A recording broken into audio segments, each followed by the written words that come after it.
नमस्कार। Supreme news book YouTube channel पर आपका स्वागत है। आप सुन रहे हैं सुप्रीम न्यूज बुक की समाचार सेवा। प्रस्तुत है आज 27 दिसंबर 2025 शनिवार के प्रातःकाल समाचार। सबसे पहले मुख्य समाचार। प्रधानमंत्री नरेंद्र मोदी आज से दिल्ली में मुख्य सचिवों के 2 दिवसीय राष्ट्रीय सम्मेलन की अध्यक्षता करेंगे। आज पूरा देश सिखों के 10वें गुरु गोविंद सिंह जी का प्रकाश पर्व श्रद्धा और उल्लास के साथ मना रहा है। वैश्विक स्तर पर आज महामारी की रोकथाम और तैयारी के लिए अंतर्राष्ट्रीय दिवस मनाया जा रहा है। जेलेंस्की और ट्रंप के बीच फ्लोरिडा में कल होगी ऐतिहासिक मुलाकात। 20 सूत्रीय शांति योजना पर सबकी नजर। ब्रिटिश पीएम कीर स्टारमर का बड़ा बयान। 2028 तक दुनिया की तीसरी सबसे बड़ी ताकत बनेगा भारत। विजन 2035 फीट के साथ शुरू हुआ नया युग। भारतीय महिला टीम ने तीसरे T20 मुकाबले में श्रीलंका को हराकर सीरीज पर कब्जा जमाया। शेफाली वर्मा का शानदार अर्धशतक। उत्तर भारत में ठंड के बीच राजनीतिक पारा गर्म। केरल में भाजपा की बढ़त और कांग्रेस के चुनावी विश्लेषण पर चर्चा तेज। उत्तर भारत में कड़ाके की ठंड और घना कोहरा। दिल्ली और बिहार में शीतलहर का अलर्ट जारी।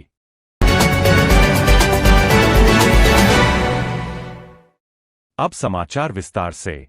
प्रधानमंत्री नरेंद्र मोदी आज दिल्ली में मुख्य सचिवों के 5वें राष्ट्रीय सम्मेलन का शुभारंभ करेंगे।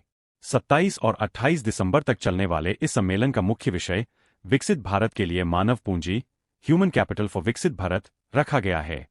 इस बैठक में केंद्र और राज्यों के बीच साझेदारी को मजबूत करने और शिक्षा, स्वास्थ्य और कौशल विकास के क्षेत्र में नई रणनीतियों पर मंथन होगा। आज गुरु गोविंद सिंह जी की जयंती है। इस अवसर पर देश के विभिन्न हिस्सों, विशेषकर पंजाब, हरियाणा और दिल्ली के गुरुद्वारों में विशेष अरदास और कीर्तन आयोजित किए जा रहे हैं। प्रधानमंत्री और राष्ट्रपति ने देशवासियों को बधाई देते हुए गुरु साहिब के त्याग और वीरता को याद किया। उत्तर भारत के कई राज्यों में आज सार्वजनिक अवकाश घोषित किया गया है। संयुक्त राष्ट्र द्वारा घोषित international day of epidemic preparedness आज मनाया जा रहा है। इसका उद्देश्य भविष्य की महामारियों के प्रति दुनिया को तैयार रखना और स्वास्थ्य प्रणालियों को मजबूत करना है। विशेषज्ञों का कहना है कि कोविड-19 के अनुभवों से सीख लेते हुए वैश्विक सहयोग अब और भी अनिवार्य हो गया है। रूस यूक्रेन युद्ध को खत्म करने की दिशा में एक बहुत बड़ा कदम उठाया गया है।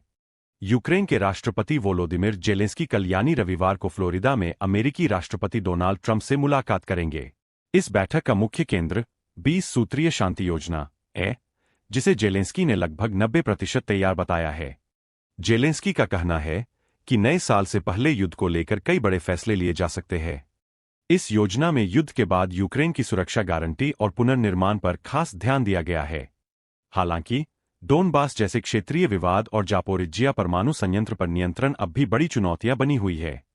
ट्रंप ने भी संकेत दिया है कि वे पुतिन से भी जल्द बात कर सकते हैं, जिससे शांति की उम्मीदें और बढ़ गई है। ब्रिटिश प्रधानमंत्री कीर स्टारमर ने संसद में भारत को एक उभरती हुई महाशक्ति करार दिया है। स्टारमर ने विश्वास जताया है कि भारत साल 2028 तक दुनिया की तीसरी सबसे बड़ी अर्थव्यवस्था बन जाएगा। भारत और ब्रिटेन के बीच पिछले 4 सालों से जिस मुक्त व्यापार समझौते FTA का इंतजार था, उसे साल 2025 में दोनों देशों ने अंतिम रूप दे दिया है। इतना ही नहीं, दोनों देशों ने विजन 2035 फीट नाम से एक 10-वर्षीय रोडमैप पर भी हस्ताक्षर किए हैं, जो रक्षा, तकनीक और जलवायु परिवर्तन जैसे क्षेत्रों में सहयोग बढ़ाएगा। शिक्षा के क्षेत्र में भी एक बड़ी क्रांति होने जा रही है। कुल 9 ब्रिटिश विश्वविद्यालय अब भारत में अपने कैंपस खोलने की तैयारी कर रहे हैं। हालांकि ब्रिटेन के सख्त आव्रजन नियमों के कारण PR के लिए अब भारतीयों को 10 साल का इंतजार करना होगा, लेकिन व्यापारिक और कूटनीतिक स्तर पर दोनों देश अब पहले से कहीं अधिक करीब आ गए हैं। भारतीय महिला क्रिकेट टीम ने श्रीलंका के खिलाफ चल रही T20 सीरीज के तीसरे मैच में 8 विकेट से शानदार जीत दर्ज की है। सलामी बल्लेबाज शेफाली वर्मा ने मात्र 42 गेंदों में नाबाद 79 रनों की पारी खेलकर भारत को सीरीज में अजय बढ़त दिला दी। रेणुका सिंह ने भी गेंदबाजी में शानदार प्रदर्शन करते हुए 4 विकेट झटके। साल के अंत में देश के राजनीतिक गलियारों में 2025 के चुनावी नतीजों और संगठनात्मक बदलावों पर चर्चा तेज है। केरल में भाजपा की बढ़ती सक्रियता और हिंदी पट्टी में कांग्रेस की रणनीतियों को लेकर राजनीतिक विश्लेषक अपनी राय रख रहे हैं। भारतीय मौसम विभाग IMD के अनुसार समूचा उत्तर भारत इस समय भीषण ठंड की चपेट में है। दिल्ली NCR, उत्तर प्रदेश और बिहार में आज सुबह घना कोहरा छाया रहा, जिससे रेल और हवाई यातायात पर असर पड़ा है।